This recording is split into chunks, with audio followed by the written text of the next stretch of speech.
DJ Makisig, pa-shoutout naman sa mga tatay dyan na ayaw magpalit ng diaper ng anak pero magtanggal ng panty ni misis, mabilis pa sa kidlat.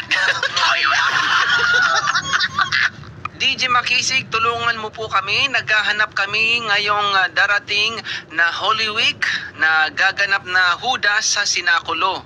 Mas maganda sana, DJ Makisig, yung may experience. Experience sa ano? No.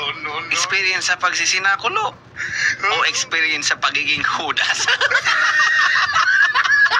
Sa Amerika da, pag naghihibi ka, hahaputong ka da kang amigo mo, why are you crying?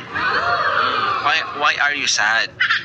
Pero pag digdida sa Bicol, pag ika naghihibi, nahiling ka kan barkada mo, ay sasabihan ka pa ning, meow meow, meow meow. No. Meow meow, meow meow. Meow meow, meow meow. DJ Mag-isig, pakikomentaryohan mo man daw ang ermano ko. Sinubli kaya supang ahit ko.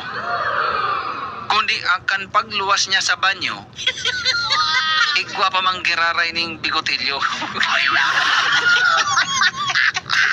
Oy mga pangga, wag niyong kalilimutan ha. Sa darating na halalan, piliin natin ang tamang daan. Wag ang 500.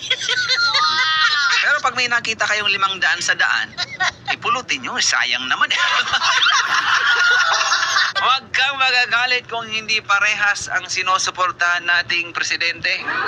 Mas lalo kang magalit kung parehas ang mahal nating babae. Kaya sa mga taong plastic dyan, hindi puting van ang kukuha sa inyo, kundi truck ng basura.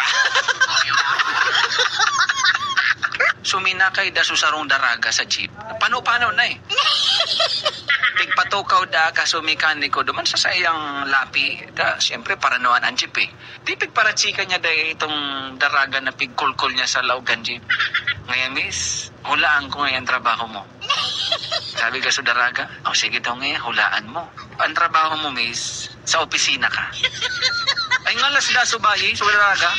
Paano mo ngayon nahulaan na sa opisina ako nagkatrabaho? Paano ngayon miss, na nakukurukulkul ta ka, ang lubot mo magaspang na.